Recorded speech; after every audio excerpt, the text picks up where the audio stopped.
Breaking within the last hour, we just learned from Omaha police the 19-year-old accused of sexual assault has turned himself in. We're told Torian Mack is now booked into Douglas County Corrections. Police had alerted us about a warrant for his arrest earlier this afternoon. We did some digging tonight into the allegations. Documents show Mack is accused of sexually assaulting an underage female.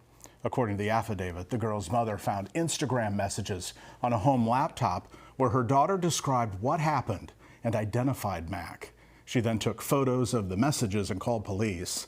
Mack allegedly was aware of the girl's age.